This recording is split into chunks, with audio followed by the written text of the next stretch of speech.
ಇನ್ನು ಸೆಷನ್ನಲ್ಲೂ ಕೂಡ ಶಾಮನೂರು ಶಿವಶಂಕರಪ್ಪನವರಿಗೆ ಸಂತಾಪವನ್ನು ಸೂಚಿಸಿದ್ದನ್ನು ನಾವು ನೆನಪಿಸ್ಕೊಳ್ಬಹುದು. ಅವರ ವ್ಯಕ್ತಿತ್ವ ಹೇಗಿತ್ತು, ಅವರ ರಾಜಕೀಯ ಜೀವನ ಹೇಗಿತ್ತು ಅದನ್ನು ಕೂಡ ಸ್ಪೀಕರ್ ನೆನಪಿಸಿದ್ರು. ಒಂದು ಬಾರಿ ಅನಂತರದಲ್ಲಿ ಸಿಎಂ ಕೂಡ ಮಾತನಾಡಿದ್ರು, ಅವರ ವ್ಯಕ್ತಿತ್ವದ ಬಗ್ಗೆ ಮಾತನಾಡ್ತಾ ಇದ್ರು. ಜೊತೆಗೆ ಸ್ಪೀಕರ್ ಅವರ ತಂದೆ ಮತ್ತು ಶಾಮನೂರು ಶಿವಶಂಕರಪ್ಪನವರು ಬಹಳ ಆತ್ಮೀಯರಾಗಿದ್ರು, ಬಹಳ ಹತ್ತಿರದಿಂದ ಸ್ಪೀಕರ್ ಅವರು ಕೂಡ ಇವರನ್ನ ನೋಡಿದ್ದಾರೆ. ಆ ನೆನಪುಗಳನ್ನು ಕೂಡ ಇವತ್ತು ಸೆಷನ್ನಲ್ಲಿ ಹಂಚಿಕೊಂಡಿದ್ದು ಬಹಳ ವಿಶೇಷ ಆಗಿತ್ತು. ಶಾಮನೂರು ಶಿವಶಂಕರಪ್ಪನವರು ಸಹಾಯ ಹಸ್ತ ಭಾಳ ಇತ್ತು. ಕೋವಿಡ್ ಸಂದರ್ಭದಲ್ಲಿ ನಮಗೆ ಆಕ್ಸಿಜನ್ ಸಿಗದೇ ಇದ್ದಾಗ ಸುಮಾರು 6 ಕೋಟಿ ರೂಪಾಯಿಗಳನ್ನು ಖರ್ಚು ಮಾಡಿ ಆಕ್ಸಿಜನನ್ನು ಉಚಿತವಾಗಿ ಹಂಚತಕ್ಕಂಥ ಕೆಲಸವನ್ನು ಮಾಡಿದರು. ಅಂತಹ ಒಬ್ಬ ಅಪರೂಪದ ರಾಜಕಾರಣಿ ನಮ್ಮನ್ನು ಅಗಲಿದ್ದಾರೆ. ಅವರ ಆತ್ಮಕ್ಕೆ ಚಿರಶಾಂತಿ ದೊರಕಲಿ ಅಂತಕ್ಕಂಥ ಮಾತುಗಳನ್ನು ಹೇಳಿ, ಅಪಾರವಾದಂಥ ಅವರ ಕುಟುಂಬ, ಯಾಕಂದರೆ ಒಂದು ದೊಡ್ಡ ಕುಟುಂಬ, 3 ಜನ ಗಂಡು ಮಕ್ಕಳು 4 ಜನ ಹೆಣ್ಮಕ್ಳು ಇದ್ದಂಥ ಒಂದು ದೊಡ್ಡ ಕುಟುಂಬ.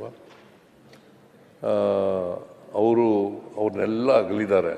ಭಾಳ ದೊಡ್ಡ ಸಾವಿರಾರು ಲಕ್ಷಾಂತರ ಅಭಿಮಾನಿಗಳನ್ನು ಅಗಲಿದ್ದಾರೆ. ಸೊ ಅಂಥವರು ನಮ್ಮನ್ನು ಇವತ್ತು ನಮ್ಮಿಂದ ದೂರ ಆಗಿದ್ದಾರೆ. ಮತ್ತು ಸಿಟ್ಟಿಂಗ್ ಮೆಂಬರು ನಿನ್ನೆ ನಾನು ಒಂದು 15 ದಿನಗಳ ಹಿಂದೆ ಕಾಣಿಸುತ್ತೆ ಆಸ್ಪತ್ರೆಗೆ ಹೋಗಿದ್ದೆ. ಅಷ್ಟೊತ್ತಿಗಾಗಲೇ ಅವರು ಮಾತಾಡೋ ಪರಿಸ್ಥಿತಿಯಲ್ಲಿ ಇರಲಿಲ್ಲ. ಅಲ್ಲಿ ಒಂದು ಅರ್ಧ ಗಂಟೆ ಇದ್ದು ನೋಡ್ಕೊಂಡು ಬಂದೆ. ಸೊ ಅಂಥವರು ನಮ್ಮನ್ನು ಅಗಲಿದ್ದಾರೆ. ಅವರ ಆತ್ಮಕ್ಕೆ ಚಿರಶಾಂತಿ ದೊರಕಲಿ.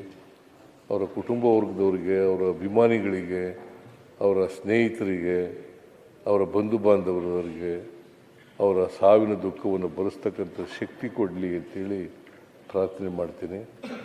ಸೊ ನಾನು ಇವತ್ತು ಅರ್ಜನ್ ಆಗ್ತದೆ ಅಂಥೇಳಿ ನಾನು ಭಾವಿಸ್ಕೊಂಡಿದ್ದೇನೆ. ಯಾಕಂದರೆ ಸಿಟ್ಟಿಂಗ್ ಮೆಂಬರ್ ಆಗಿರೋದ್ರಿಂದ ಇವತ್ತು ಅರ್ಜನ್ ಆಗ್ತದೆ ಅಂತ ಭಾವಿಸ್ಕೊಂಡಿದ್ದೇನೆ. ನಾನು ಇದಾದ ತಕ್ಷಣ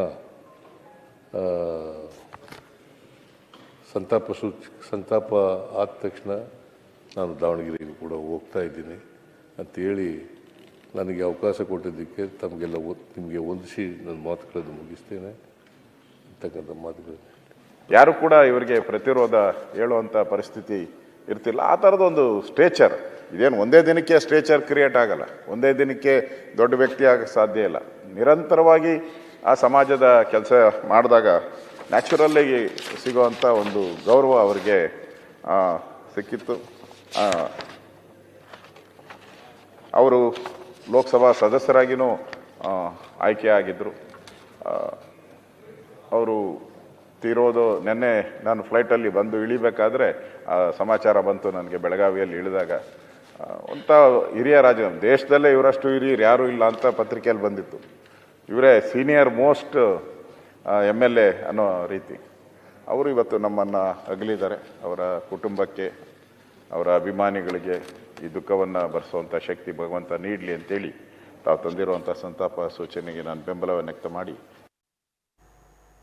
ಆರ್ ಅಶೋಕ್ ಅವರು ಮಾತನಾಡ್ತಾ ಇದ್ರು. ಜೊತೆಗೆ ಅವರು ಇದನ್ನು ಕೂಡ ನೆನಪಿಸಿದ್ರು, 95ನೇ ವಯಸ್ಸಿನಲ್ಲೂ ಅವ್ರು ಎಷ್ಟೊಂದು ಆಕ್ಟಿವ್ ಆಗಿದ್ರು. ಅವ್ರುಗಳು ಜೊತೆಯಲ್ಲಿ ಕೂತಾಗ ಮಾತನಾಡ್ತಾ ಇದ್ರಂತೆ, ಇನ್ನೊಂದು ಟರ್ಮ್ ನಾನು ಎಲೆಕ್ಷನ್ಗೆ ನಿಲ್ತೀನಿ ಅಂತ. ಅಂದರೆ ಅಂಥ ಉತ್ಸಾಹ ಇತ್ತು ಅವರಿಗೆ ಈ ವಯಸ್ಸಿನಲ್ಲೂ ಕೂಡ.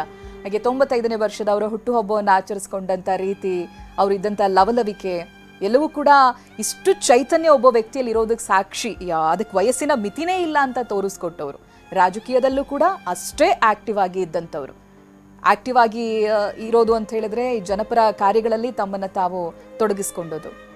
ಮತ್ತೊಂದು ಕಡೆಯಲ್ಲಿ ಚಲುವರಾಯಸ್ವಾಮಿ ಅಂತಿಮ ದರ್ಶನಕ್ಕಾಗಿ ಬಂದಿದ್ದಾರೆ, ಅಂತಿಮ ನಮನವನ್ನು ಸಲ್ಲಿಸ್ತಾ ಇದ್ದಾರೆ. ಹಾಗೆ ಅನೇಕ ರಾಜಕೀಯ ಗಣ್ಯರು ಈಗಾಗಲೇ ಅವರ ಅಂತಿಮ ದರ್ಶನವನ್ನು ಪಡೆದಿದ್ದಾರೆ. ಜೊತೆಗೆ ಸಾರ್ವಜನಿಕರಿಗೂ ಕೂಡ ಅವಕಾಶ ಇದೆ, ಒಬ್ಬೊಬ್ಬರಾಗೆ ಬಂದು ನಮನ ಸಲ್ಲಿಸ್ತಾ ಇದ್ದಾರೆ.